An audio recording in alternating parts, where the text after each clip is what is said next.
본 방송은 iblog.com을 통해서 송출되고 있습니다. 미디어 플랫폼 iblog, iblog.com.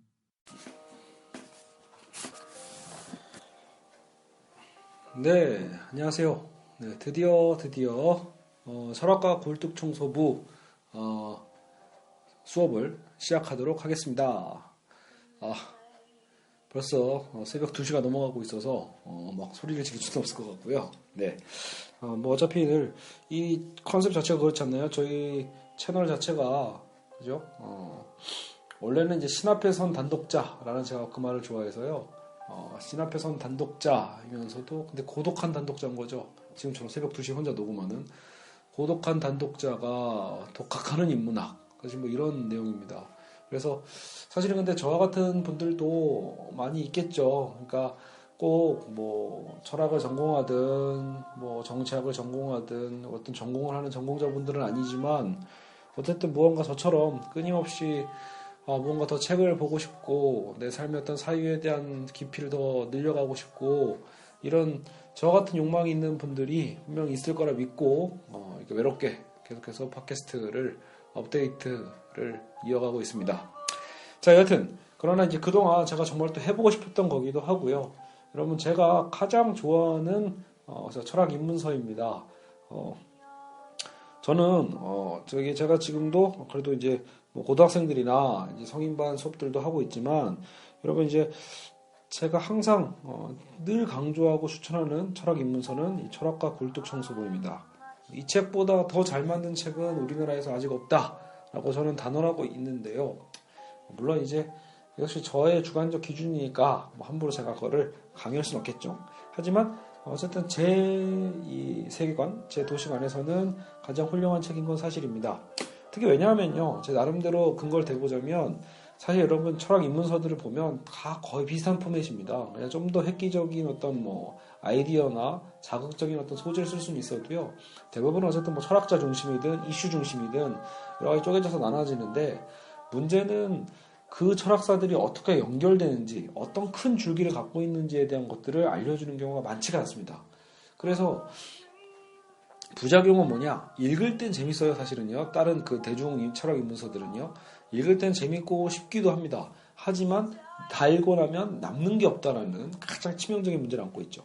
근데 제가 이 철학과 굴뚝청소부를 해서 이제 자랑하는 이유는 사실은 이 책 안에도 사실 어마어마한 기라성 같은 유명한 철학자들이 많이 나오지만 문제는 그 철학자들의 어떤 특성만을 나열하고 끝내는 게 아니라요. 철저하게 이 근대 사상의 어떤 흐름이 어떻게 발생했고 그것이 어떻게 성숙해가고 어떤 위기에 빠진 다음에 다시 어떻게 현대 철학으로 넘어가는지 그런 어떤 이 과정을 정확하게 집요하게 추적하면서 이 저자가 보여주고 있거든요. 그래서 그 연결고리만 잘 이제 놓치지 않고 이 책을 읽어가면요. 그때그때 학자 개개인들의 사상은 조금 힘들고 이해가 안 갈지라도 사실 거대한 어떤 철학사의 흐름을 이해할 수 있게 됩니다. 그래서 제가 사실은 굳이 이 책을 여러분들께 그냥 읽어라 해도 되지만 이렇게 이제 팟캐스트로 강조하게 된 이유는요. 조금 더 이 책에 대한 이해가 여러분들이 쉽게 되면 좋지 않을까라는 어떤 바람에서 제가 좀 더 저는 이제 이 책을 한 5회독 5번 정도 읽었고요. 그리고 요약본도 한번 만들어 봤고요. 그리고 계속 이제 수업도 제가 하고 있기 때문에요. 그래서 어떻게 보면 제가 좀 도움이 될 수 있는 게 있지 않을까라는 생각으로 이렇게 녹음을 하고 있습니다. 사실 여러분 이게 지금 두 번째 녹음입니다. 첫 번째 한 50분 걸려가지고 이제 데카르트만 딱 맞췄는데요. 너무 버벅이고, 그러니까 제가 마침 저도 이 책을 좀 보면서 하려고 하다 보니까 또 너무 책에 매이게 돼서 오히려 저만의 어떤 역동적인 어떤 흐름을 놓치고 있고 그냥 너무 버벅대는 것 같아가지고요. 과감하게 다시 녹음을 하고 있습니다. 그래서 시간은 새벽 2시 15분입니다. 네, 여하튼 그래도 지금 한번 시작을 해보겠습니다. 제가 차라리 그동안 이해하고 있었던 그 데카르트의 어떤 부분들을 설명하면 아마도 이 철학과 굴뚝청소부의 내용과 거의 맞아떨어질 거라 생각하거든요. 그것을 믿고 시작하도록 하겠습니다. 자, 먼저 이 책 자체의 커다란 구성부터 일단은 아주 살짝 얘기를 하고 빨리 넘어갈게요. 네, 그러니까 여러분 이 책의 핵심은 근대 철학사와 이제 현대 철학의 어떤 예를 들어 포스트 구조주의까지 이제 흐름이 나가거든요. 즉 데카르트부터 들레지우와 가타리까지 이제 흐름이 연결되고 있습니다. 여러분 그 철학사의 흐름을 잘 모르시는 분도 있을 테니까요. 일단은 이 책은 그래도 친절하게 시대의 구분을 되게 중시하고 있기 때문에 중세 사상의 어떤 흐름이 어떤 거였는지 간략하게 제시를 하면서 이 근대 세상이 어떻게 튀어나올 수밖에 없었는가를 얘기하고 있고요. 그래서 이제 데카르트의 위치, 포지션을 굉장히 중요하게 배치하고 있습니다. 그래서 이 데카르트를 통한 이제 인간의 이성, 어떤 근대 철학사의 어떤 발생을 얘기하고 수학과 과학의 어떤 이 발전도 얘기합니다.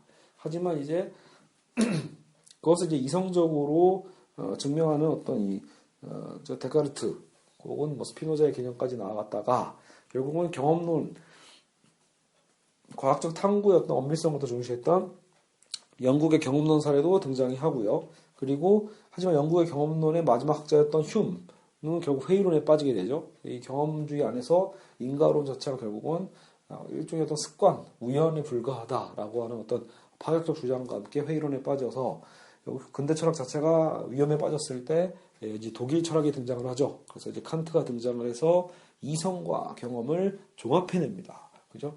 이것도 나중에 차후에 다룰 거고요. 그리고 칸트 이후에 이제 피에테가 좀 나와 있고요. 저는 이제 그 부분이 잘 아직 저도 이렇게 인상 깊게 남아있지는 않아서 다시 한번 읽어보고 다시 수업을 할 거고요.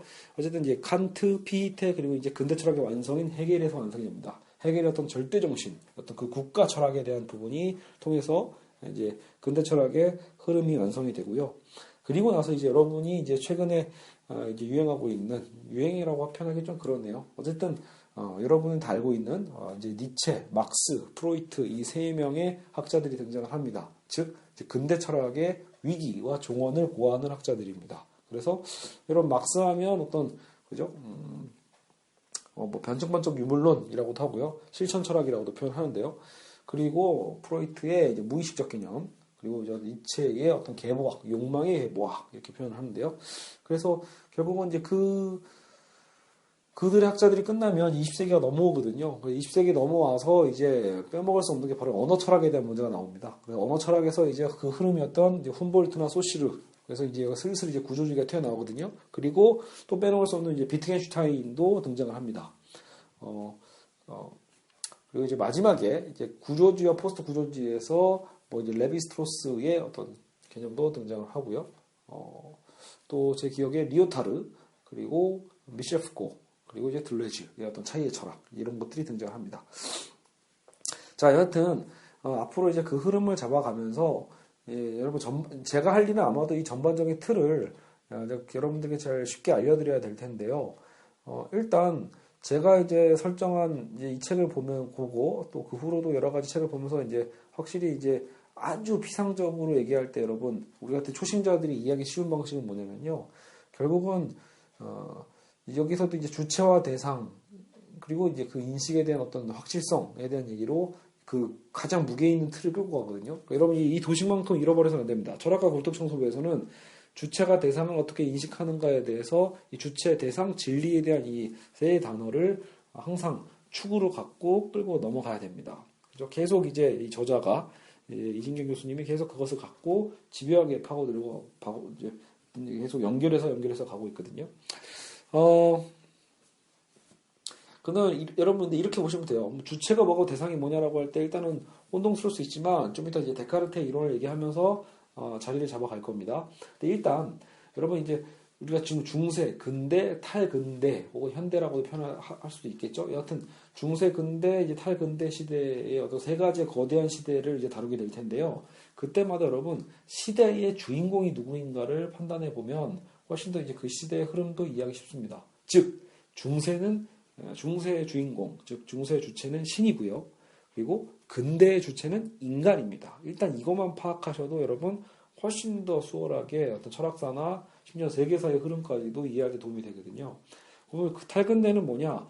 여러분 이제 탈근대는 다시 신으로 회귀하는 것도 아니고요. 그렇다고 해서 인간을 더 공고화하는 것도 아닙니다. 오히려 탈인간화, 탈근대는 곧 다시 반인간주의로 흘러가는 측면도 분명히 있고요.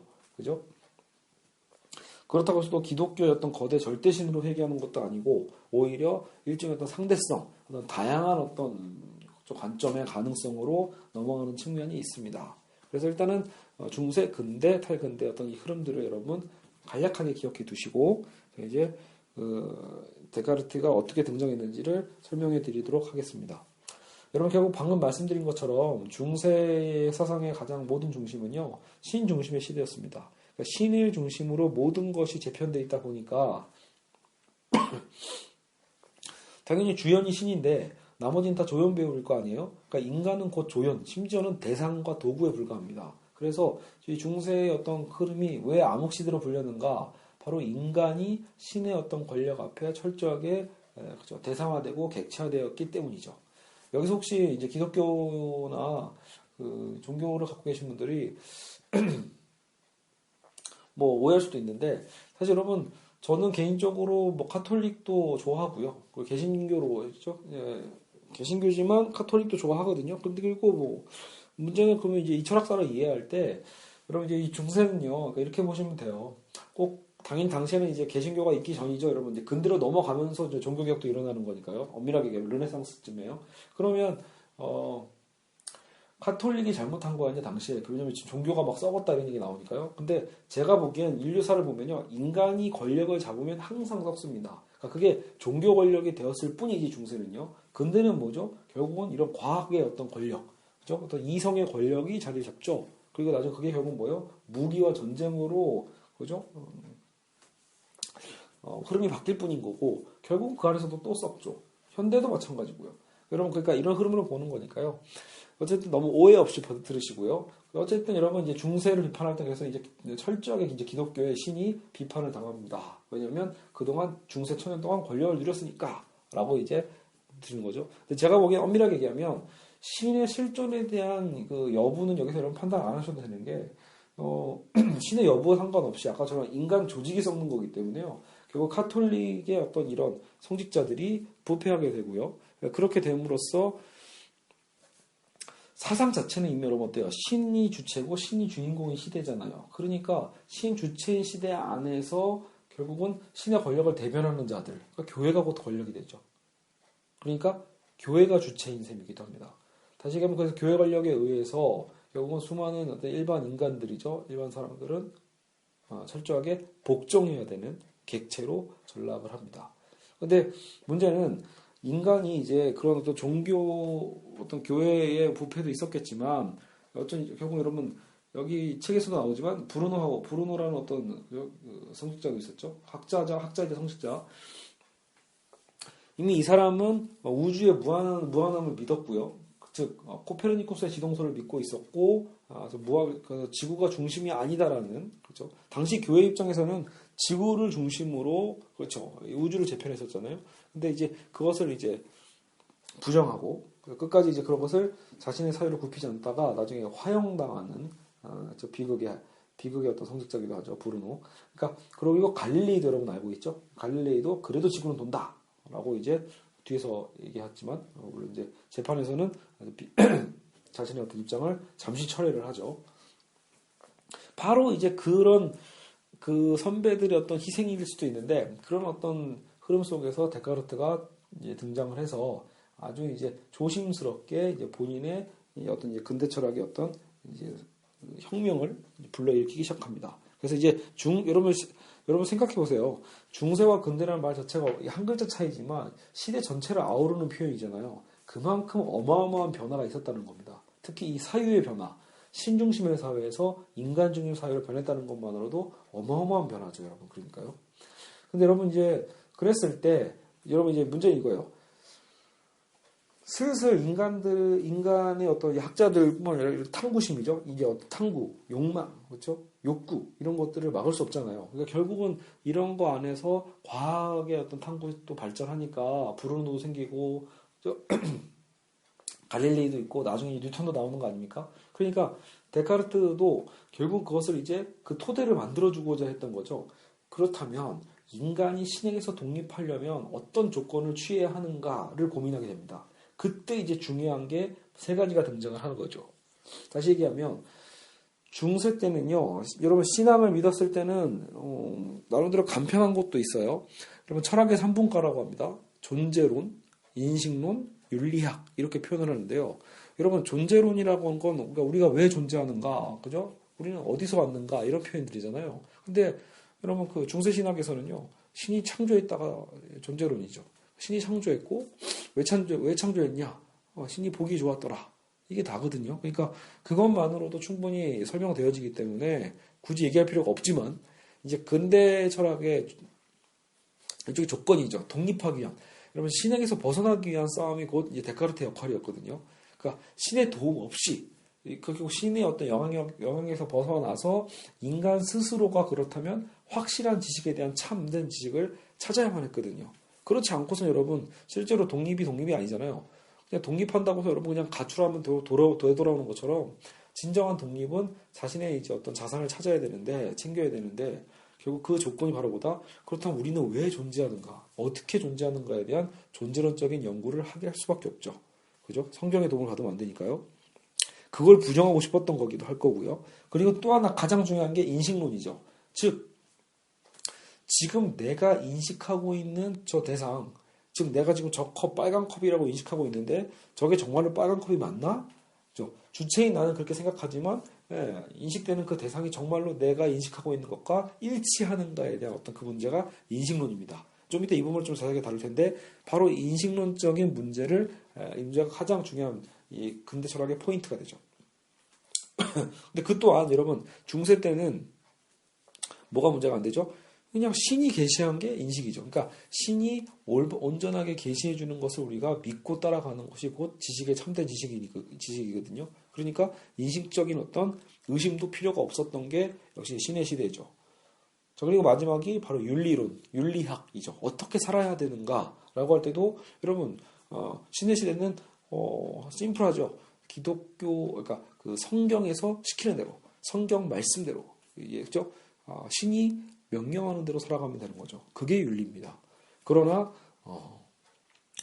지금 신에게서 벗어나고자 하는 이때에는 뭐예요? 이제는 십계명의 도움을 받아서도 안 되잖아요. 인간들 사회 스스로 내에서 어떻게 살아야 하는가를 답변해야 되거든요. 결국은 이 세 가지에 대한 질문과 답변에 대한 방식으로 데카르트는 문제점을 추적해 가는 겁니다. 답변을 이제 제시해 가는 거죠.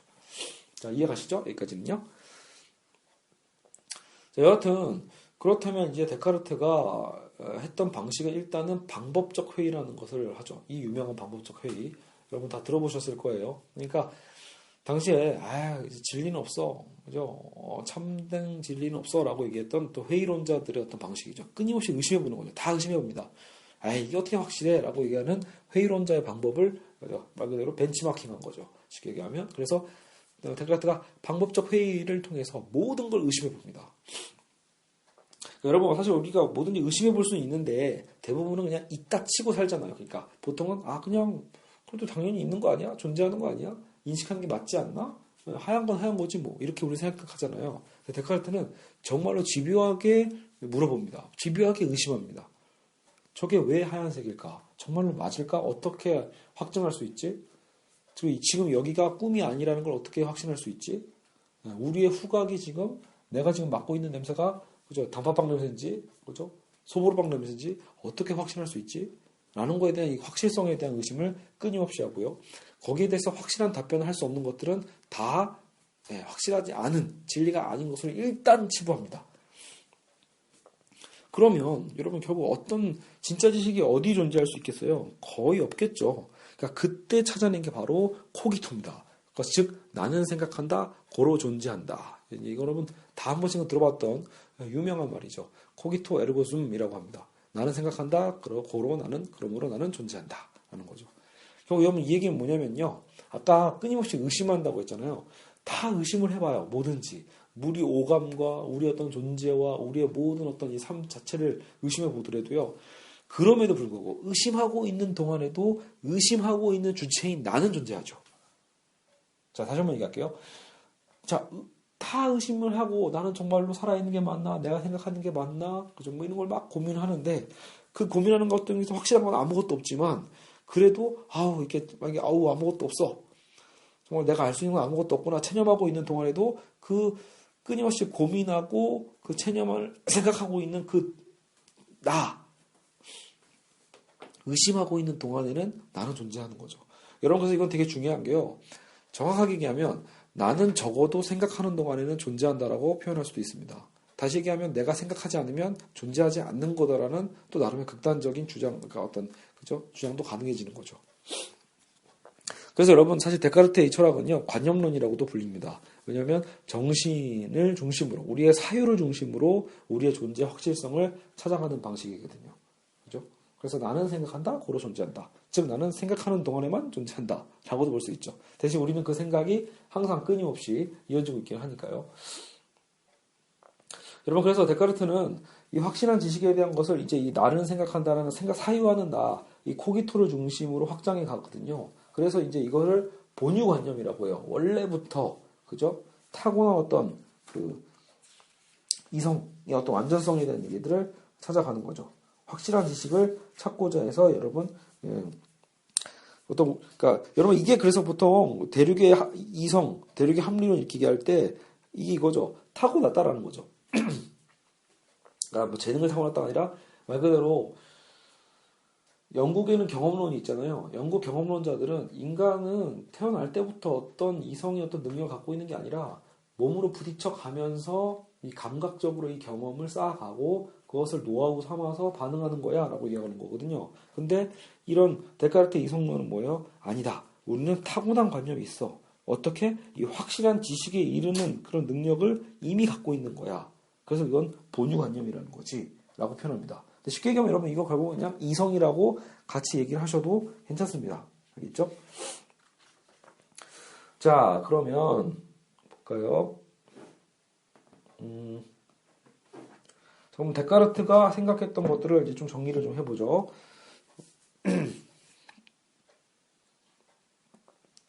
자, 일단은 이런 데카르트의 철학 자체를 일단 우리 그래서 이제 주체 철학이라고도 합니다. 왜냐하면 여기서 이제 주체와 대상이 등장하는 거죠. 나는 생각한다, 고로 존재한다고 했으니까 생각하는 나는 확실히 존재하잖아요. 그래서 이게 중심이 돼요. 나가 중심이 됩니다. 그래서 근대 철학의 핵심이 인간이 되는 바로 그 가장 첫 출발이죠. 첫 걸음이죠. 그래서 나를 중심으로 이게 주체가 되어서 생각하는 나가 있으면 여러분 당연히 생각되어지는 대상도 있는 거죠. 내가 무언가를 생각할 거 아니에요. 무언가를 생각하는 대상. 그래서 주체가 있기 때문에 자연스럽게 대상도 나눠집니다. 그래서 주체와 객체의 분리를 불러오는 거죠.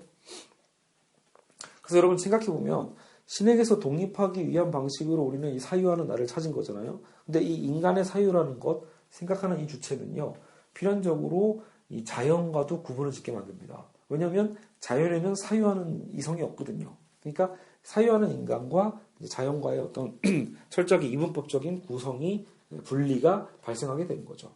여러분 이제 빨리 눈치 빠른 분은 아시겠지만 결국 여러분 오늘날 자연환경 파괴에 대한 어떤 가장 구조적인 원인, 근본적인 원인이 바로 이런 이분법적인 사유에 있다는 것을 짐작해 볼 수 있습니다. 즉 근대의 산물이라는 거죠. 환경 파괴의 가장 큰 문제 중에 하나는 인간이 자연보다 우월하다라는 기본적인 이 베이스 전제를 깔고 있기 때문에, 그러니까 인간을 위해서 희생해야 되는 어떤 객체와 대상에 불과하다라는 이런 인식론적인 관점이 우리 어떤 실천적 개념에서까지 문제를 일으키게 되는 거죠. 그죠? 책에 안 나와 있지만 여러분 이런 흐름으로 이해하셔도 됩니다. 자, 그리고 여기서 근데 이제 데카르트 나름대로 이제 힘차게 자신의 이제 주체 철학을 설정을 하고요. 그리고 이제 실체를 두 가지로 설정을 하기는 해요. 여러분, 그러니까 관념론이라고 해서 여러분 이성만 존재하는 게 아니라 우리 육체 있죠. 우리의 신체도 인정은 합니다. 그러니까 신체의 실체죠.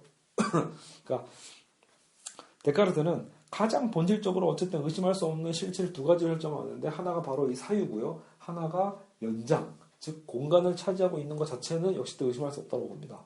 아까 이제 사유부터 시작을 했었잖아요. 근데 이제 모두 실체가 있다, 즉 공간도 실체다라고 보는 거죠. 근데 어떤 공간이냐? 여러분 우리가 지금 바라보고 있는 모든 우리 눈앞에 보이는 물건들 있죠? 다 뭐는 차지하고 있죠? 공간은 차지하고 있죠. 지금 예를 들어 제 눈앞에 휴지도 있고 컵도 있고 뭐 모자도 있는데 얘네들은 다 의심할 수 있죠. 물론 우리가 확실성에 대한 의심을 할 수 있는 것들이지만 이것들이 최소한 뭐는 갖고 있죠? 공간은 점유하고 있잖아요. 그 공간적 점유를 우리는 연장, 정의하고 있는 것들 연장이라고 하는데 곧 그냥 우리는 쉽게 얘기해서 물질이라고 표현할 수 있겠죠. 그래서 정신과 물질이라는 두 개의 이원론적인 실체론을 주장하는 게 이 데카르트의 철학의 근본 베이스입니다. 근데 이 이원론적 철학에서도 더 우월한 건 무게중심이 있다는 거죠. 두 개의 실체론이지만 하지만 아까도 얘기했지만 생각하는 나를 중심으로 보기 때문에 이성, 사유가 더 우월성을 갖고 있다. 왜? 이 사유를 통해서 인식되어지는 대상들이니까요. 어쨌든 이 물질조차도요.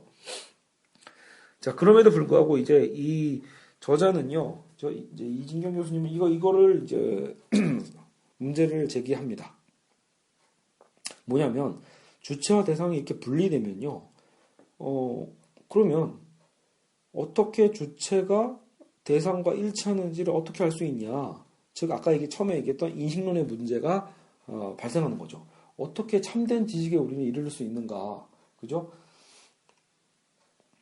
뭐 걔네가 둘 다 저 컵이 실체인 건 알겠고 내 사유가 실체인 건 알겠는데 문제는 저 컵의 모양이든 저 컵의 색채든 지금 내가 인식하고 있는 그 색깔이 맞는지 그 모양이 맞는지 그것이 분명히 일치해야 되잖아요. 확실해야죠. 여러분 우리는 무언가 인간이 신에게서 독립했고 그래서 우리는 뭔가 확고한 지식을 확고한 세상을 만들어갈 수 있다는 자신감을 얻게 될 텐데 이게 어떻게 할 수 있냐라는 여러분 질문이 발생하게 됩니다. 이해 가시나요? 그러니까 되게 중요한 질문입니다. 과연 인간의 이 이성을 어떻게 우리는 믿을 수 있는가? 우리의 인식이 어떻게 정확성을 담보할 수 있는가라는 거죠. 네, 여기서 답변이 사실 굉장히 이제 빈곤하게 나옵니다. 굉장히 빈곤한 답변이 나오죠. 자, 여기서 이제 세 가지 답변이 나오긴 하는데요. 한번 보시죠. 첫째, 이성의 타고난 완전성에 대한 논증을 합니다. 무슨 얘기냐면 이거 일종의 동어 반복 같아요. 처음에 아까 우리가 본유관념에 대한 얘기를 한 것처럼 결국은요 이성은 이미 완전하다라고 본 거죠. 이성 우리가 생각하는 우리의 인식 자체가 아까도 얘기했잖아요. 우리가 어떻게 이것을 확실하게 인식할 수 있지라고 질문했는데 거기에 대한 답변으로 이성이 완벽하니까 라고 너무 쉽게 답을 한 거죠. 아니 이성이 완벽하니까 설령 이 대상이 빨갛게 보이는 거지만 그 빨갛게 보이는 게 맞는 걸 거야 라는 거죠. 이성의 완전성 때문에 우리의 이성은 틀리지 않을 거야 라는 개념으로 증빙을 합니다. 근데 여러분 이것도 아까처럼 뭔가 허술하잖아요. 그렇다면 그 이성이 우리의 이성이 완전한지를 누가 보증할 거냐 라는 거거든요. 왜냐하면 여러분 불완전한 거에서 완전한 게 나올 수는 없잖아요. 완전한 거에서 완전한 게 나올 수 있는 거고. 그러니까 우리의 이성의 완전성은 결국은 올라 다시 타고 올라가면 다시 신을 요청하게 됩니다. 그러니까 이게 묘한 역설이죠. 신에게서 독립하려고 지금 다 이 피곤한 짓을 하고 있는데 다시 결국 우리는 신의 도움을 요청하는 거죠. 신이 우리에게 그 완전한 이성을 허락하신 거야 라고 데카르트는 얘기를 합니다. 그런데 여러분 여기서 오해하시면 안 되는 게요. 그럼 대체 뭐가 다르냐? 굳이 여기서 또 신을 요청할 거면 처음부터 보면 인간은 다시 중세적인 신으로 돌아가야 되는 거 아니야? 신의 한유로 돌아가는 거 아니야? 라고 여러분 답변하시면 안 되는 게요. 그럼에도 불구하고 목적이 다르죠. 예를 들어 여러분 중세의 대표적인 신학자였던 아우구스티누스는 신을 증명하기 위해서 그죠? 그래서 우리의 믿음을 확고히 하기 위해서 그도 똑같이 확실성의 나에 대한 논증을 했거든요. 사유하는 나에 대해서요. 근데 데카르트는 그러니까 둘 다 똑같이 코기토 에르고즘을 얘기했던 학자들이지만 하지만 데카르트의 목적은요. 역시 인간은 그 신에게서 독립되어 있고 그 인간의 이성이 태어날 때부터 인간이 타고날 때부터 타고나는 어떤 그 능력으로 판단하는 거거든요. 타고난 능력이지만 그 타고난 능력을 신이 보증해 준다. 라고 얘기하는 거에서 신을 끌어들인 것 뿐이지 그렇다고 해서 아우구스티누스처럼 그렇기 때문에 우리는 신에게 모든 게 종속되어 있다 라고 그것을 증명하는 것은 아닙니다. 목적 자체가 다르니까 문제 설정이 다르니까 사실은 이걸 해석하는 것도 달라질 수 있죠. 자 어쨌든 그 첫 번째 이성의 완전성에 대한 논증 그리고 그래도 신을 다시 끌어들였다는 찝찝함은 역시 남고요. 자 그러면 이제 두 번째가 여러분 되게 중요합니다. 바로 수학과 과학의 절대성을 이제 주장하기 시작합니다. 지금 무슨 얘기냐면 여러분 이성의 발전은요 여러분 곧 이퀄 수학과 과학을 떠올리셔도 되는데요 이 이성의 완전성에 대한 얘기 플러스 당시에 유행과 당시에 뭐한가 엄청난 발전을 이루고 있었던 바로 이 과학주의에 대한 신봉입니다. 지금 당장은 뭔가 우리가 좀 부족한 것 같지만 앞으로 이 수학과 과학이 계속 발달하면 결국은 당시에도 어때요, 여러분? 코페르니쿠스적 전환이 일어나는 시대잖아요. 그러니까 우리의 지식이 발전하게 됨으로써, 과학 지식이 발전하게 됨으로써 우리는 더 완벽한 지식을 알게 될 수 있을 거다라고 얘기하고 있는 거죠. 특히 여러분 여기서 중요한 건 데카르트는 이제 수학자기도 했기 때문에 이 수학적인 엄밀성에 대한 것을 특히 찬양을 했죠. 참고로 여러분이 알고 있는 그 뭐 함수 관계, 그 x 좌표 평면 있죠? x축, y축 이런 걸 바로 데카르트가 개발했다고 하네요. 그래서 여러분 이건 굉장히 큰 발명이래요. 이게 있음으로써 그 이후로 어떤 이 거리적 개념에 대한 개념이 생겼다고 볼 수 있다고 하더라고요. 자, 그리고 세 번째. 이제 여러분 지금 첫째, 둘째, 셋째 뭔지 여러분 까먹으셨죠? 주체와 대상이 어떻게 일치할 수 있는가에 대한 그 근거의 세 번째죠. 그러니까 첫 번째가 뭐였죠? 이성의 타고난 완전성 논증. 근데 문제는 신을 다시 끌어들여야 된다는 오류가 발생. 두 번째는 이 과학주의에 대한 신봉이죠. 과학의 발전이 이 진리를, 우리의 지식의 참됨을 완전케 해줄 거다라고 본 거고요. 세 번째는요. 정신과 육체의 일치 문제가 발생을 합니다. 어쨌든요. 그러니까 윤리학의 문제죠. 어쨌든 여기 일치하려면 정신과 육체도 뭔가 일치를 해야 되잖아요. 우리가 정신이 우리 육체를 똑같이 움직여야 되는데 실제 우리의 삶이 다르잖아요. 실제 우리가 살아보면 알겠지만 우리가 탐욕이 있잖아요. 식욕과 성욕과 명예욕과 이런 것들이 대부분 우리 육체의 어떤 감각과 연결이 되어 있잖아요. 그러니까 우리의 어떤 타고난 어떤 이 정신과 철저한 이성이 과연 육체와 어떻게 일치할 수 있을 거냐라는 문제가 발생하는데 이때 이제 데카르트가 윤리학을 그래서 제시하는 겁니다. 즉, 그러니까 윤리학이 되게 중요한 거죠. 윤리학이 없으면 정신과 육체가 완전히 분리돼서 분열된 어떤 자아가 되거든요. 그래서는 안 되거든요. 데카르트가 추구한 건 분열적 자아는 아닙니다. 어쨌든 이론론적 자아예요. 이원론을 얘기하긴 했지만 이원론적 실체일 뿐이지 그래도 이 자아는 어쨌든 유일한 자아인 거죠. 생각하는 나니까요. 그래서 어쨌든 어떻게 육체를 그럼 이성적으로 통제할 수 있을까라고 고민하면서 이상하게 송과선이라는 독특한 얘기를 하거든요. 그러니까 우리 뇌 쪽에 어떤 이 송과선이 있어서 정신과 육체를 연결시킬 수 있다. 뭐 이렇게 얘기하는데 사실 이거는 전혀 생리학적으로 근거 없는 얘기라고 하고요. 중요한 건 이거예요. 여러분, 그러니까 송과선은 무시하시고요. 지금 별로 가치가 없으니까요. 하지만 뭔 의미가 있다? 그래서 이 데카르트의 윤리론은 기본적으로 정신유골론이라고 했잖아요. 인간이 이성으로 우리 어떤 육체적 감각과 욕망을 절제시켜야 된다는 거죠. 자제시켜야 된다. 워워 하는 거죠. 그죠? 근데 여러분 이거 어떻게 보면 또 당연하죠. 우리가 다 우리 현실 삶에서도 어느 정도 욕망을 자제하면서 살잖아요. 근데 이 방향성이 문제일 수 있어요. 어느 정도는 너무 인간의 이성은 끊임없이 육체 욕망을 제어하고 억압해야만 한다 식으로도 왜곡될 수 있거든요. 실제로 여러분 이 근대의 윤리학은 어느 정도로 굉장히 폐쇄적이고 억압적이죠.